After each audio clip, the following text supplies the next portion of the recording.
Welcome guys, my name is Siu Yin, and today I'm going to talk about writing concurrent programs robustly and productively with Go and a library called ZeroMQ.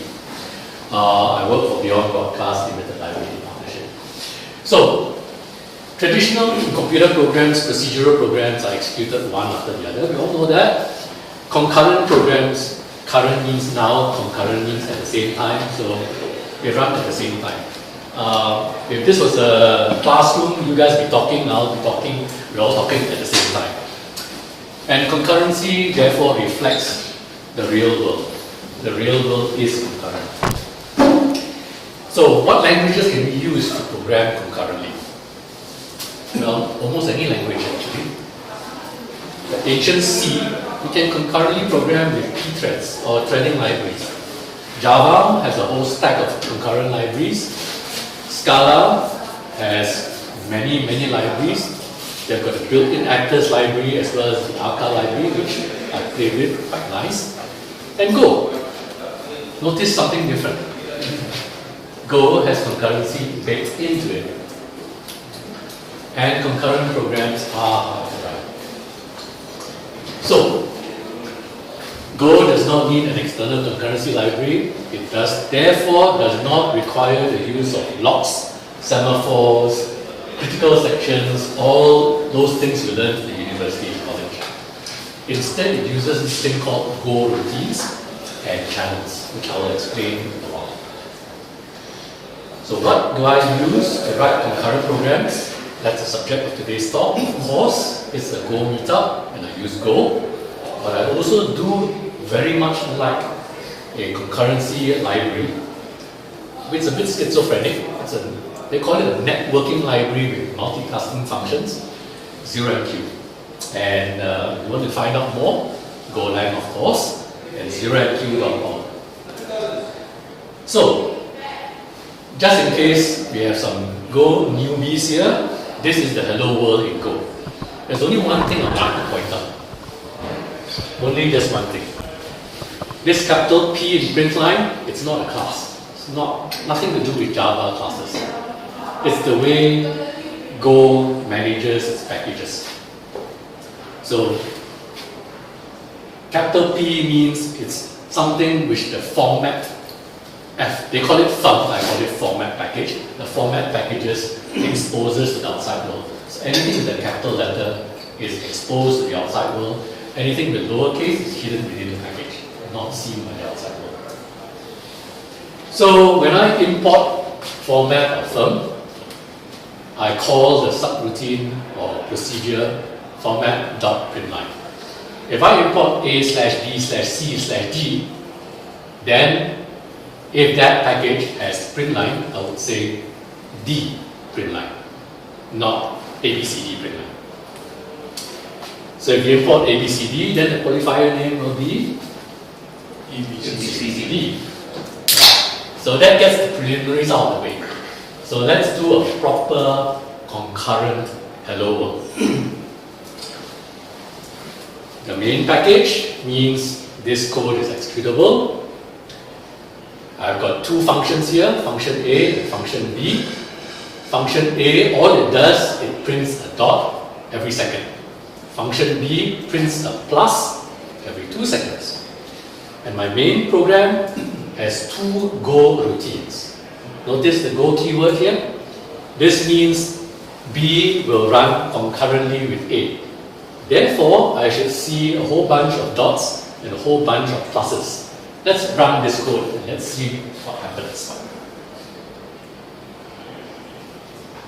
Program exited. Something went wrong. I'm panicking now. Demo gods are not good to me. But actually that was intentional. It says uncomment me. So let's go ahead and uncomment this code. By the way, that's how Go comments work. When I do this, and I run the program again, the main program runs for 4 seconds and exits. And true enough, I see 2 pluses and 4 dots.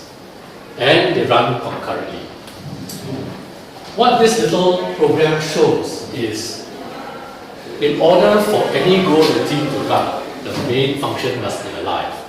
If the main function exits, all your Go routines are garbage collected. So, the life cycle of a Go routine, Go routines when they end, when they terminate, they are garbage collected. Go routines are also killed and they are again garbage collected when the main function ends. Go routines can be run from main, like what I showed you, or they can be run from other functions. So functions can call Go routines, main can call Go routines can call other Go routines. This is something that caught me when I first started concurrent programming. There is a environment variable, Go max procs, that limits the number of operating system threads that run. The default, I don't know whether they have changed it, but the last time I looked, the default is 1. That means Go only uses one thread. Although the program is concurrent, it is not parallel. If I change this to 2, if I've got 2 or more cores on my computer, then they will actually run in parallel. So if you've got a huge machine with 64 cores, you can set that Go max procs to 64 if you have 64 cores. And then all 64 cores will be used in parallel. And you don't have to change your code at all. Just change the environment variable. That's the reference. Okay, so just now I had 2 Go routines running in parallel, concurrently, but they weren't talking to each other. They weren't talking to each other. So we need a way to connect Go routines together so that they can communicate and talk to each other. So let's look at another function, x. Function x, that's the one over here. This funny structure over here says it returns a channel of integers. That's a channel of integers. That arrow sign says I can only read from that. I can't write into the channel, I can only read from that. So it returns a channel that you can read from, and it returns integers. And within that normal function is a Go routine. That's an anonymous Go routine. That anonymous Go routine, all it does is sends out an integer every 500 seconds. That's all it does. There's an infinite for loop over here that counts up from 0, and every half a second it spits out an integer and sends it to this channel. So that is an embedded Go routine within a function. I learned this from Robert Pike in his concurrency talk. Excellent pattern. Now, why use Go? Other languages can do this or similar. Why use Go? Type safety. If I run this right now, it will run. It just spits out integers every half a second. No big deal. Close this. And let me change the type of my variable from integer. Previously this was active. Now I declare a type myInt, which is also an integer. Now, type safe talks, they always substitute string with integers, and obviously you expect it to blow up. But now I'm substituting integer with another type which is also an integer. Will it blow up? Will the compiler catch it for me? Yes? No? Let's find out. Let's run my presentation. I love this Go present. You can run code. Bang! Compile Go line 20. Cannot use I type myInt as type int in send. Wow. That's what I like about Go. The error messages are they actually do make sense. So let me reset that. So that's what I mean by type safety. So now let's reset. Function y, same pattern. It's a normal function with an embedded Go routine. All that embedded Go routine does is when I receive something from the channel, which I expect to be an integer, all I do is I print it out. That's all function y does. So function x spits out integers, function y prints out the integer. And obviously this one works if I write. Better work. Yeah, it works. Okay. So let's look now at function x. We've seen that. We're looking at the whole program now. Main, function x, you've seen that. Function y, you've seen that. And when I run it, you've seen the program run. Now, n gets an integer from x channel. I'm now talking about a slightly different thing. How to use the select statement. If I'm going too fast, stop me. How to use the select statement. A select statement is something that checks each of the cases to see whether it is able to run. If it is able to run, it runs that particular case. So it's like a case statement but for concurrency. So if I can pull something from the x channel, the integer, I can then send that integer to the y channel. And when I send the integer to the y channel, it gets printed out. Here, I have another construct. I've imported a time package before. Every 501 milliseconds, right, I will print an x. So when I run this code, you expect to see any x's printed out. Now remember, function x, bad choice of name. One of the functions spits out integers, the other function prints out integers every half second, every 500 milliseconds.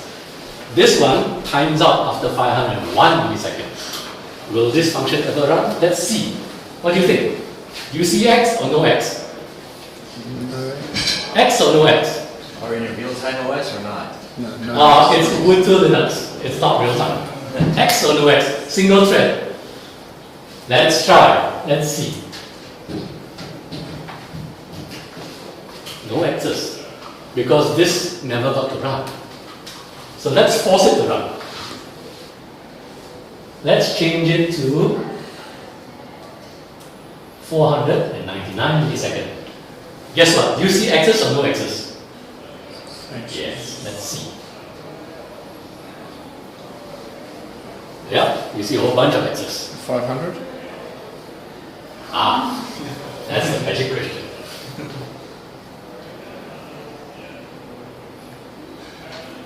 What do you think you will see if I create a race condition? The first flopping back and forth x. You get undefined random results. Let's see.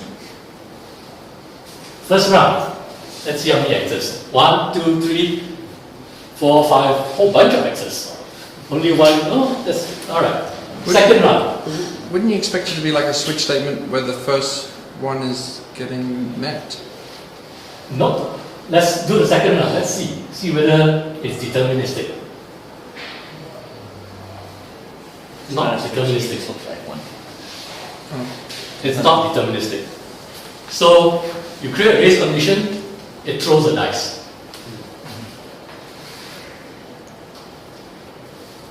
So all this is excellent. All these processes run on a single machine. It's wonderful. You can write phenomenal concurrent programs, all running on a 64-core machine, humming away beautifully.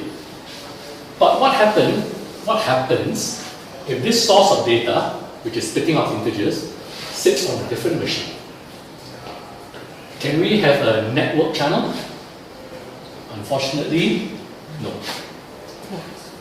Robert Pike said, well, there was a network channel package some time ago.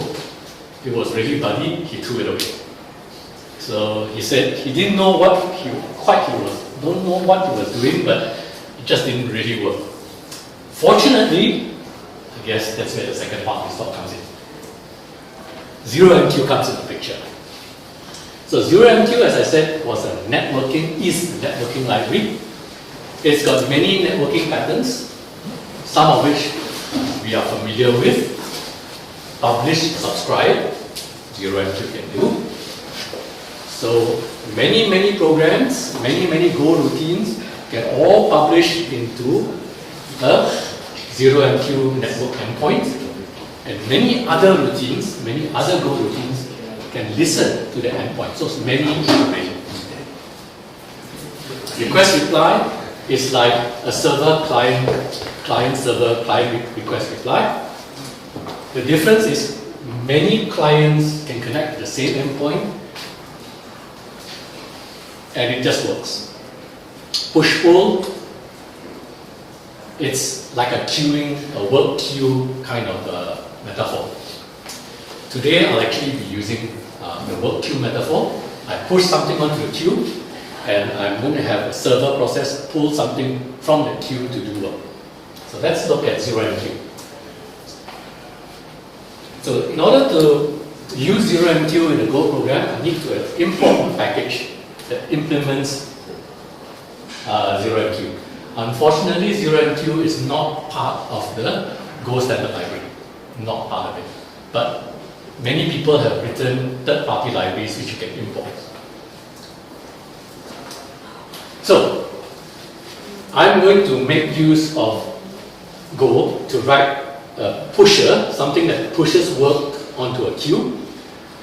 The first thing I do is import format, which is what I need to print out stuff. github.com pebble ZMQ version 2. Now 0MQ right now is in version 4.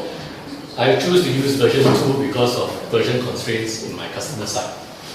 But here's something which you may or may not know.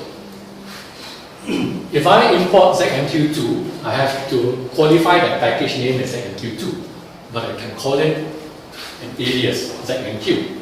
So now I can say ZMQ instead of ZMQ2 push. So it's like Python's from this package import whatever. So the main function, print something, first of all gets a context. It's a 0MQ context. It's basically a container for the thread to run in. This is what I love about Go. Defer. In order for you to use 0MQ properly, you need to terminate the context. If you don't terminate the context, you get a memory leak. So usually in other programs, it's down there, lost in the code. Sometimes you forget and you get a memory leak. Right now, I create a context, I know I have to terminate it. I say context terminate, this will automatically run when the function exits. Wonderful. The other strange thing about Go is it counts parameters. This particular new socket function returns 2 values. I must say I have a value here even though I don't use it. This underscore means I expect a value there, but I'm going to throw it away. I'm just going to use this value push. So Go counts parameters for you. You can't make a mistake with incorrect number of parameters. When I create a new socket, I have to close that socket. Again, I use the defer keyword so that I always remember to close that socket. And you will run automatically when the function exits. Now I can then choose to push. This push is now connected to an endpoint. On Linux, on Unix, this endpoint can be an interprocess pipe. It's a file. It's a pipe file. But it can run, 0MQ can run TCP protocol. It runs on Windows. It can connect to any IP address, any port we decide. So it can be that IP port 5555, 5556, or whatever port you choose. What this does is it pushes 3 values, 0 to 3, hello 0MQ, and pushes 3 integers onto the block queue. And I print that. So let's run this program and see what we expect to see. Remember in previous times when the program finished, it says program exited, so I expect to see 3 numbers and program exited. Let's see. Running up. Starting pusher, yes. 012, hello, where's my program exit? Where did those integers go? Where did these messages go? It's gone into Never Never Land? No, it's stored in the 0MQ library. waiting for the other end of the job queue to pull. So let's look at the other end. Here is a 0M2 puller. I've pushed 3 messages onto the job queue. This is going to pull those messages from the job queue. I create a context, remember to terminate it. I create a socket called pull, remember to close it. I bind it to the same endpoint, so now they're connected to the same file. Forever, start pulling stuff every 2 seconds apart. So I pull stuff, wait 2 seconds, pull stuff, wait 2 seconds. When I run this program, let's see what happens. Starting puller. Those messages came across. Now, this has completed running, but it's an infinite loop, so you never see program exit. Let's look at my pusher. It finally exited. Let's push 3 more jobs, okay? For the fun of it, let's push 4 more jobs. Bang, bang, bang, bang. All got pushed. What's happening here? We are seeing some asynchronous behavior going on. Let me repeat. When I ran this program, you saw this quick fire and dumped everything. Let's run it again. Let's run it back to 3. Just let's make it 5 this time. Bang, bang, bang, bang, bang. 5 messages got pushed to the queue. And now this is slowly taking its time to consume the work from the queue. Interesting and very useful property. When is this useful? I'll share with you more.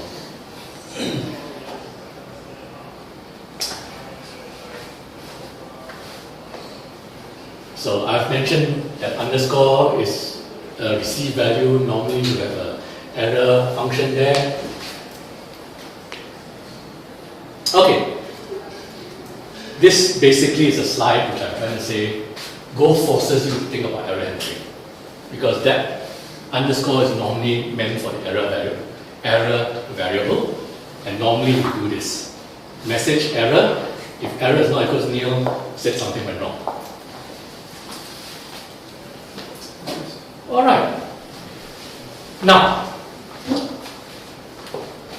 can I use a Ruby front end to push work onto the queue and a Go back end?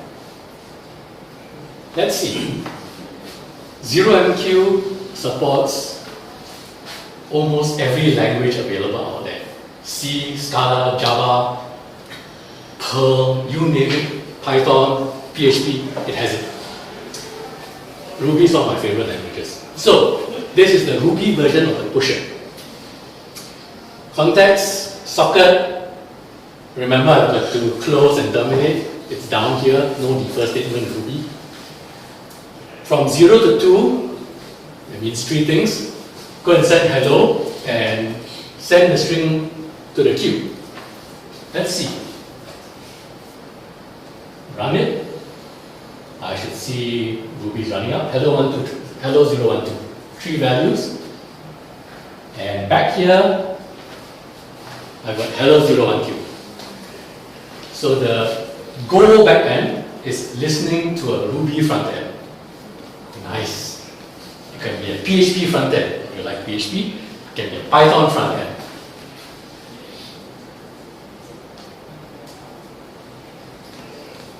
So what I'm trying to say with this slide is this pusher may be something which is in active development.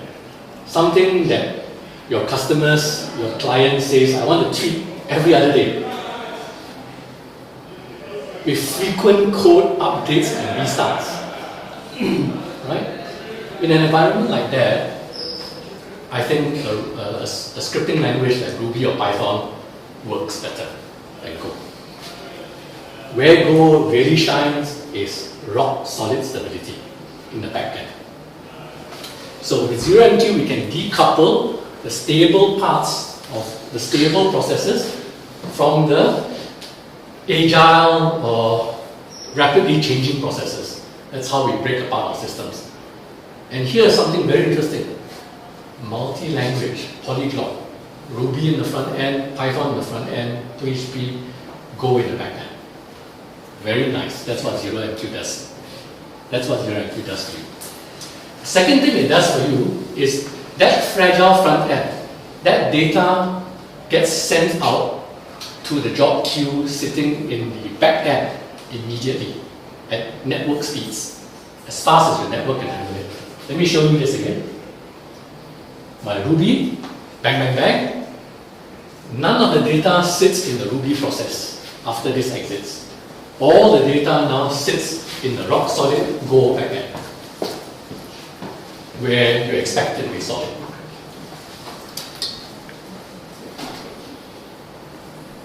So let's put it all together. You've got a pusher in Ruby or Go, connects to an endpoint. You have a puller, slow, stable processes like sending email. Slow, stable processes like moving terabytes of data around, which is what I use Go for. It moves huge files. I work in broadcasting, and movie files, television files are huge. Multi-gigabyte, tens of gigabytes are very common. So we've got two very, very slow tasks. Email is a slow task. So it decouples fast tasks from slow tasks.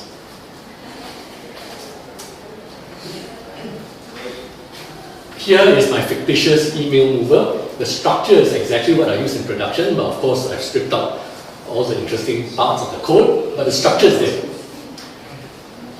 I have a receive from 0MQ to Z, which is my 0MQ socket.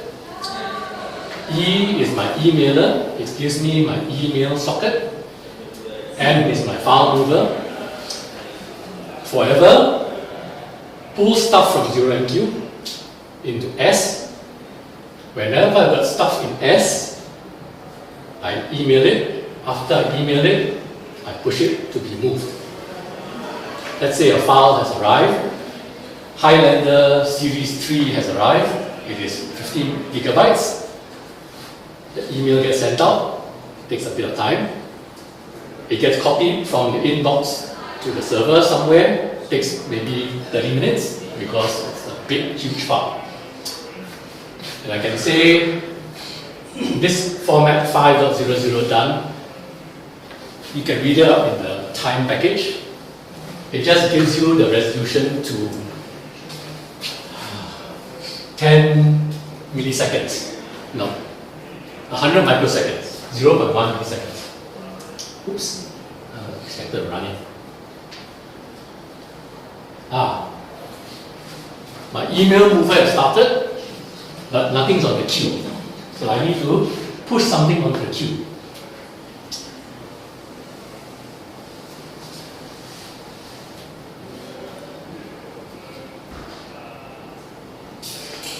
Let me push something onto the queue here. Now I've got two pullers, so let me clean up my task properly. I think I'm going to get some really weird results, but it's okay, it works. I pushed 3 jobs onto the queue just now. It was done within the same, well, almost within the same millisecond, roughly within the same millisecond. Then email got emailed out, the stuff got moved. So it works. Let's see what the emailer does. The receive routine, all it does is create a context, create a pull socket, bind to the endpoint, and all it does is send whatever it received into the channel. That's all it does. Very simple 0MQ receive routine. The email routine is a normal function with an embedded Go routine. What it does is it pulls the message from the channel, sleeps for 1 second because email takes 1 second to send out, and says email sent out at that time. Those of you who are observant, I purposely highlighted it. I have a channel of strings. There's 100 in there. What's the 100 for? It's the first time you're seeing it in this talk at least. Normal Go channels has one slot. Right? If you send to that slot and that slot is filled up, it blocks. If you send to that slot and nobody is receiving from that slot, it blocks. So that's a normal blocking Go channel. That's the normal channel we use in Go. There's another type of channel called a buffered channel. I've created 100 slots here. When I send to this Go channel, it doesn't block until I've hit 100 messages. Then it blocks. So buffered channels are very useful to decouple fast processes and slow processes. The mover Go routine is the normal function with an embedded Go routine. All it does at the same thing, pulls stuff from the channel, sleeps for 3 seconds because it takes 3 seconds to move the file and says the file is moved. And when I run it again, I think I'm going to push it somewhere here. Now I'll go back to the normal push. So this is a Ruby front end. Let me run it again. Bang, bang, bang, 3 messages. And there it is, going happily.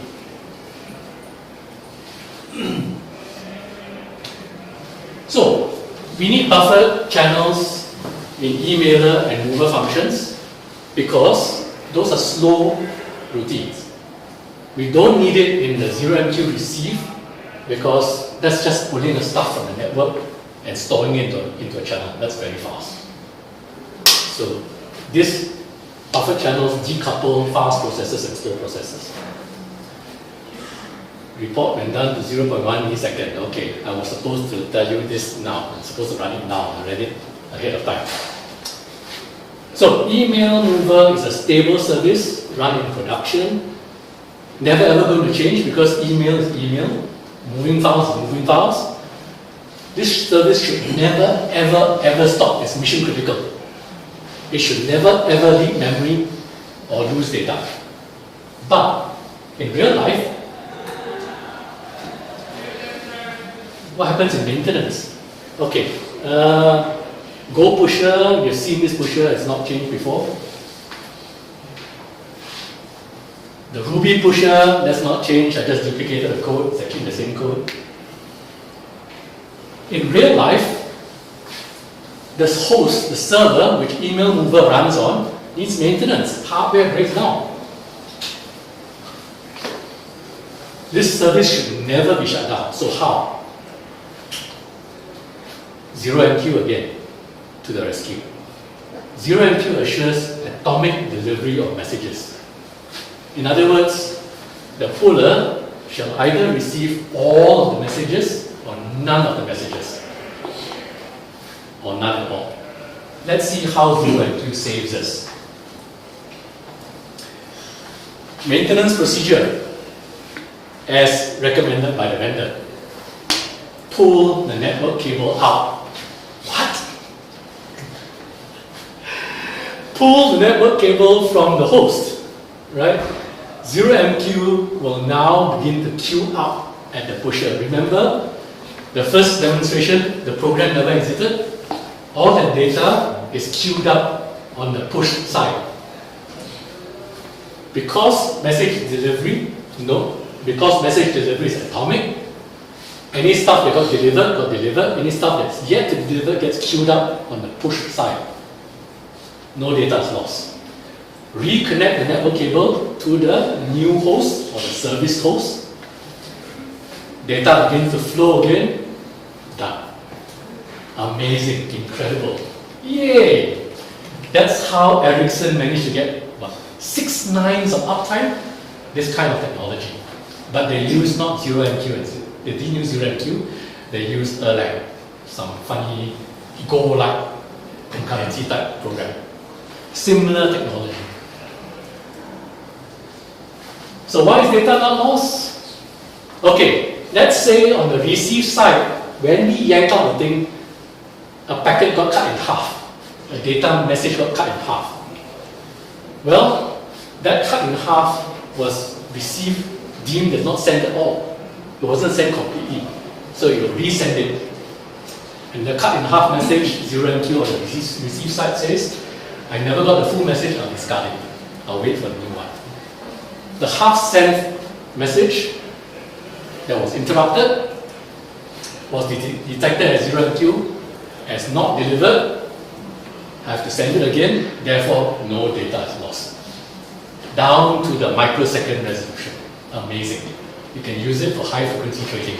In fact, 0MQ was designed for high frequency trading. The people who wrote 0MQ worked for the banks that used AMQP before. So 0MQ has its roots in AMQP, but it's a simplified, much simplified AMQP. And that's it. Any questions?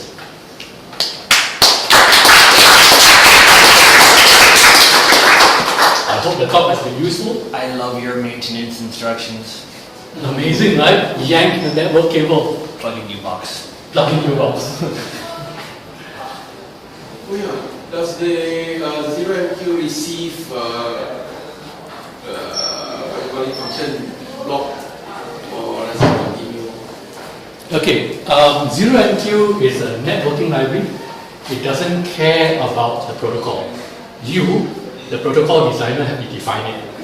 So if you want to send messages that are 10 gigabytes big, you can.